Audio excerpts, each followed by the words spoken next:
Welcome to another episode of The Brand Called You, a podcast and podcast show that brings you leadership lessons, knowledge, experience, and wisdom from thousands of successful individuals from around the world. I'm your host, Ashutosh Garg, and today I'm delighted to welcome a very accomplished individual from Washington, D.C., USA, Sondra Ray. Sondra, welcome to the show. Thank you so much. I'm happy to be here. Thank you. Sondra is an author, teacher, and healer. She's an author of a book titled Revolutionary Spiritual Healing, and she's developed the technique for liberation breathing. So, Sondra, let's start with asking you, tell me about your own journey in brief. Oh, okay. Well, I grew up in a small town, population 300 in Iowa. Wow. And then Okay. my father was sick a lot, so I became a nurse. And, then by a miracle, I joined the Air Force. And after I got divorced, I joined the Air Force. And then I had a miracle. My ex-husband wanted me to come back, and I was going to go. And I had my bags packed, and this is 2 years after my divorce. And I'm sitting on the floor talking to a friend, and suddenly I heard a voice in the air, and it actually was a voice not in my head. It was in the air because he heard it also. And the voice said, never go back. Go to California now. So of course that was obviously Babaji speaking to me, but I didn't remember Babaji at the time. I had met him, and he heard this voice too, and he said, Sondra, I think you better go to California. I said, if I don't follow this voice, I'll regret it my whole life. Amazing. However, the California Nurses Association had sent me a letter saying, there are no jobs for nurses. We don't care if you have your master's degree. The waiting list is 2 years. I had no hope of a job. I didn't really have any money because I had just spent it all on a trip to Europe. And then on the next day, I left for California anyway. And then the miracles, and I remember driving across the desert, and I got to the California line. And I started feeling really different, really good. And I thought, and it said LA this way, San Francisco this way. And I didn't even know which way to go. I said, okay, I'm right. So I went to San Francisco. And, I just kept having these miracles. I mean, I got a job right away, even though they said there wasn't any jobs. Everything unfolded. And I got a job as a prenatal nurse in Kaiser Hospital, which was perfect for my career of being a rebirther, because we study in rebirthing, breath work, we study how your birth affects your whole life. So I was a prenatal nurse thinking about birth. And then, anyway, I started having a lot of car accidents, and I was crying one night in the seminar, and these guys said, what's your problem? I said, I'm in some kind of a syndrome. I'm having these car accidents, and I need to drive my car across the bridge. They said, no worries, there's a new guru in town, we'll take you to him. And I said, I'll try anything. So they drove me Sunday morning out to the Santa Cruz Hills, and there was a guy outside, and he had a flip chart outside, which I thought was kind of, I've never seen before, anybody with a flip chart. And on the flip chart, he had these 5 points, and he said, these are the 5 biggies that keep you from being in bliss. Wow. And he listed them. And I looked at that list, and I said, somewhere in that list is the cause of all my problems. If my hair was falling out, I was having car accidents, I had some pain in my body, and, I had 3 major issues. And he listed these 5 things. One was the birth trauma. Number 2 was specific negative thought structures. Number 3 was the parental disapproval syndrome. Number 4 was the unconscious death urge. And number 5 was past lives. And he had those on that flip chart, and I thought, wow, maybe he's my teacher. I have not cleared those things. And then 2 weeks later, I'm in an astrology class, and some guy in the back comes in, and he said, who wants to try this new experiment? And my hand was up like this. I didn't even know what I was volunteering for. I turned around, it was the same guy. He said, okay, you have to drop out for 5 days to come with me. I didn't even know what I volunteered for. It was like God volunteered me. So I thought, oh my God, I just got a new job. How can I drop out for 5 days? So I went to the head of the whole hospital and I said, sir, I need to take 5 days off for my spiritual development. And I think he was so shocked. He doesn't even remember. He said, yes, you know, it was one of these are the miracles that I had. Amazing. So then I was one of the first people in the world that Leonard Orr ever tried rebirthing on. So that's the history. So tell me a little bit more about rebirthing. Right. Okay. This is a breathing process. It's not therapy. It's spiritual purification. And you lie down and you breathe in the presence of a breath worker, and you breathe in the upper chest, not in the stomach like yoga. The reason we breathe up here is we want to get the lungs activated, because probably most people had the cord cut too fast at birth. And therefore, when the cord was cut too fast, they were in a shock and their first breath was painful, traumatic, and all this. And so as a result, most people are breathing very shallow. So we're trying to heal the damage done to the breath mechanism at birth by breathing up here. And we breathe in a circular, smooth rhythm with no pause. That's the secret. And when you don't hold the breath anywhere, like pranayama, what happens is the energy accumulates in your body and goes in and cleanses your cells. So you kind of release fear, guilt, anger, negative thoughts. In the session, you release this subconscious material. Amazing. Yeah. So Sondra, you also worked very closely with Babaji. Right. Tell me a little bit about him and some of your experiences with him. Okay, yeah. Well, Babaji is called a Maha Avatar, which means he was not born of a woman. This is hard for people to comprehend. He materialized his body, okay? So he has had many different materializations. There was one in 1920s where he was very famous for levitation, resurrecting the dead, and sitting in fires and not burning. Okay, so then he dematerialized, and then during the period between 1922 and 1970, he would come and go. Well, there was a little boy named Mahendra who was 5 years old. And imagine if you were 5 years old in your room and the door was closed and suddenly a master appeared before you without walking through the door. I mean, you'd be pretty shocked, right? So then Babaji materialized candy for him. And he couldn't stop thinking about that his whole life, obviously. So he started walking around how you do in India, these yogis that walk around. And he searched for a long time to find that guru, and he couldn't. Then he got fed up and he locked himself in his room. And he said, I'm not coming out till you come back to me. So then Babaji heard that and rematerialized to him and said, well, what is it you want? He said, I want you to come back for the sake of humanity. We need help here. And then Babaji said, okay, for the next, so many years, you repair all these temples and I will come back in 1970. So in 1970, he rematerialized in a cave in Harakan, which we're getting ready to go to Harakan and taking a group there, by the way, for Navaratri. Well, anyway, he rematerialized in 1970.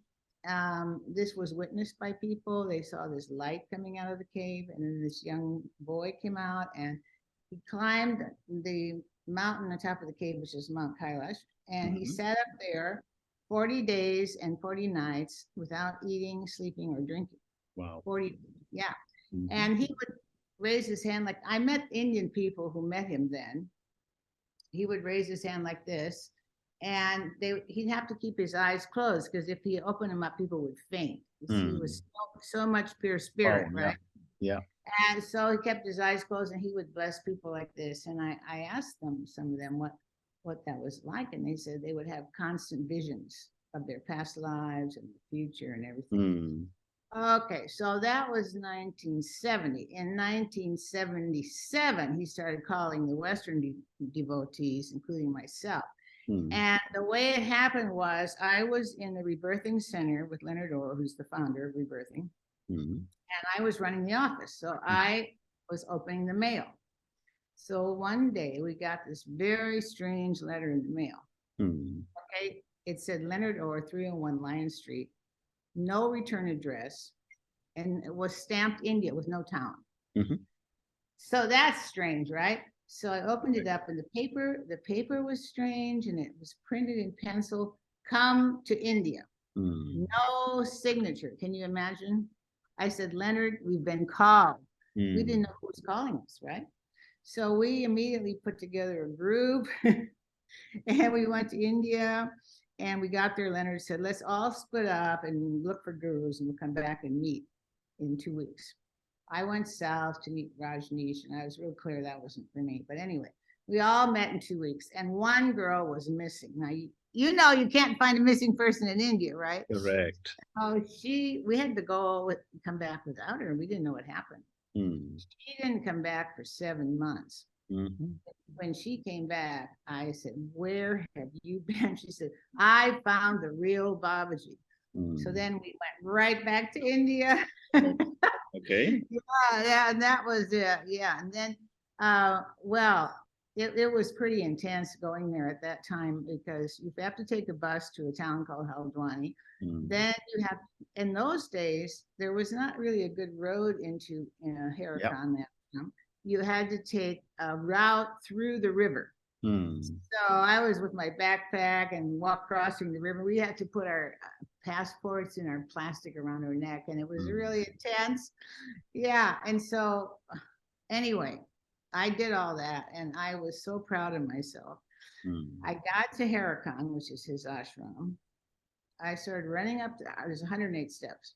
I started running up the steps. I was so excited. Then somebody pulled on my skirt, and they said, hey, you're supposed to pranam to the guru. I said, where is he? And they said, right there. And I had run right by him. And the reason I didn't believe it was him, because he was dressed like a farmer. And I was raised with farmers. So he greeted me like a child. He looked like a farmer. He's got straw hanging out of his mouth, and he's wearing a kind of a gunny sack outfit. And I was expecting my guru to have, satin robes and turban, this. Yeah. And so then I bowed to him, and he said, oh, Mrs. Sondra. Now he knew my name and everything. He said, go to your room, take a rest. So I go up there, and then I had this big test. All these flies started attacking my body. I mean, I'm talking, it felt like thousands of flies. And I'm going, oh, I'll never make it here. And then I looked around, and they weren't on anybody else. So I thought, oh, I must be totally in resistance. So I laid down, and I started rebirthing myself and breathing. And then the flies left. And I had all kinds of tests. I don't know if you want to hear them, but he put me through all kinds of tests. And, like one was, they had this rule: women cannot go in the temple if you have your menstrual period. So I said, thank God I don't have my menstrual period, right? Well, in that moment, I started getting breakthrough bleeding, if you could imagine. Wow. And I thought, oh no, I came all this way and I can't go in the temple. And I was really upset. So then I thought, well, what do I do? What do I do? And I came up with this plan that I was going to sit right outside the temple, which is an open air temple. I won't be breaking the rules, but I won't feel separate. I'll be right there near. That was my plan. So anyway, the bells started ringing, and Babaji comes out of his room, and he's wearing the exact fantasy that I had. Okay. Satin robes and a turban, even the colors that I wanted him to wear. He's wearing. And he took his cape and he threw it around like this, and he looked at me, and I hit the ground. I was, way away from him. He just looked at me and knocked me over. And I thought, dear God, let me surrender to this. Then I thought, are you going to go ahead with your plan or not? I thought, yeah, I'm going to do it. So then that night, everybody's chanting in there, and I'm sitting outside. And suddenly he goes like this: you come in. Oh, wow. He knows it's not my real menstrual period. He's letting me in. So I go and sit down, and everybody's chanting and chanting. And then he yells, stop. And I go, oh my God. And he said, you. And he called me, and I jumped in, and I didn't realize I had sat with all the men. I didn't get that the men were on one side and the women were on the other side, right? So he said, in front of everyone, are you a man or a woman? I said, I'm a woman. He said, sit over there. And I'm on the wrong side, Mm. And that was my birth because my father wanted a boy. So he was processing me already on my birth trauma, if you can imagine. Amazing. Amazing. Yeah, I mean, and I had so many experiences. Actually, it took me Fantastic.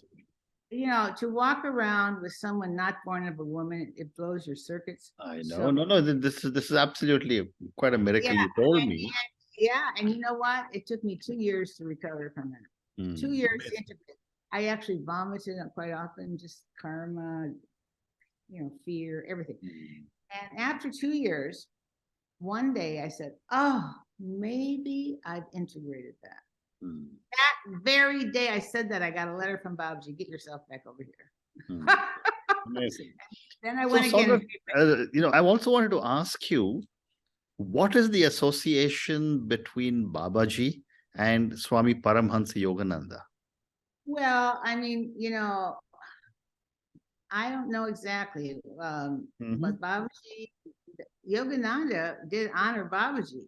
If you read his books, I he have. he did honor Babaji. So, Absolutely. He did. yeah, so it was the lineage, but it was kind of a different lineage. And I never met Yogananda, but that's a wonderful book, Yeah, absolutely. And he does have a whole chapter of Yeah. Babaji. So that's all Absolutely. I know. That's all I know is he Not to does. worry.